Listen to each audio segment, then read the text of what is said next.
Stoney is here, and we have some fired-up Tigers fans, and we're going to get to the Tiger talk in a little bit, but we got to touch on the Red Wings as they head out to Arizona. 2-0 series lead. They held serve. What do you take away from the first two games? Well, first of all, Pavel Datsyuk's an animal. He's unbelievable. That might be the greatest word in the world to use because of physicality. He's not an animal, but he's been dominant. And I think they played very, very well. They just have to use their head a little bit. They took some stupid penalties, even the ones that shouldn't have been called, but even ones like Bertuzzi's slash yesterday was unnecessary, allowed Phoenix to get in the game. But I think you have to be pleased considering the fact that Zetterberg hasn't played yet. You know, Franzen had to sit out 15 minutes of a game, so they won their 2 games. That's good. I'm encouraged with the fact that in the last 10 minutes after Phoenix had made it 4-3, they did shut it down. The defense played well. They withstood that rush when it was an odd man rush there at the end with the empty net. I was impressed with that down the stretch. They did not blow it all the way and let Phoenix tie it up. No, they didn't go in too much of a defensive shell like they've done before. Like I said, the penalties were the things that really hurt them yesterday. And Jimmy Howard's been pretty good. Not great, but good enough. The only thing that's scary, you're going on the road. Phoenix is going to be desperate tomorrow night. The place is going to go crazy. Brizgalov, although he gave up 4 yesterday, really played well the last period and a half. So it's going to be a tough game for them to win tomorrow. But I still like them in the series. I thought it was going to go 7. Who knows? It still might. Every series gets better when there's a public enemy number 1, and I think Shane Doan is fitting that bill. When he goes for the face wash against Johan yesterday, he didn't earn any fans here in Detroit. True, but he is a player that everybody who's a Red Wing and a hockey fan would love to have on their team. I kind of thought that he deserved a penalty if you're going to penalize the helm, but Babcock said they were both non-penalties.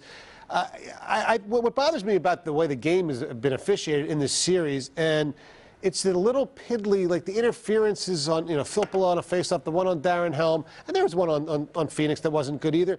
But if you're going to wait till you impede a guy from a scoring attempt before you start calling that stuff. Well, let's get to the Tiger stuff because I sent out onto Twitter, what are you people thinking? And some of our viewers checked in. We're going to start with DeCenzo, one of our loyal viewers, Brian DeCenzo. Who is at fault for the Tigers, Leland or Dombrowski? Well, I'm not a Jim Leland fan at all. However, right now it's got to be Dombrowski because you have a roster full of guys who, with a few exceptions, can't hit the ball. I mean, second base is a disgrace right now.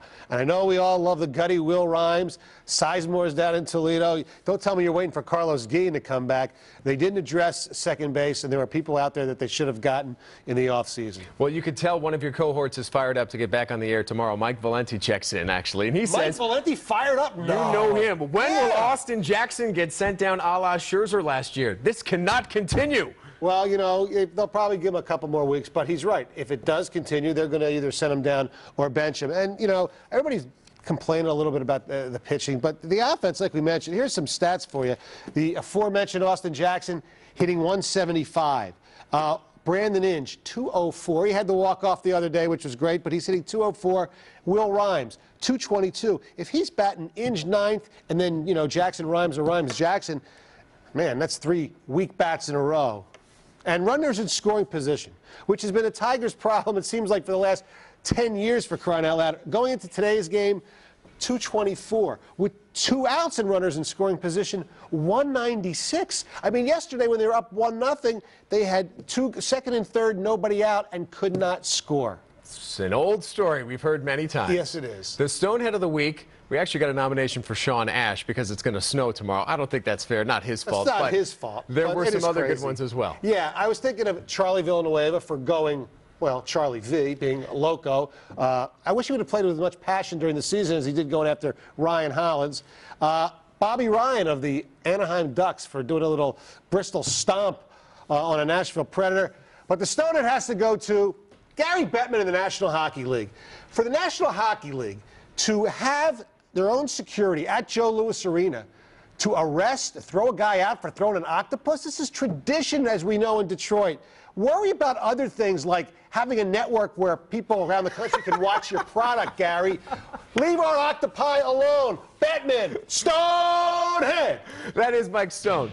You can hear him tomorrow morning at 6 o'clock. That was a good one, my friend. Thank you very much. We will be back right after the break. Stay with us.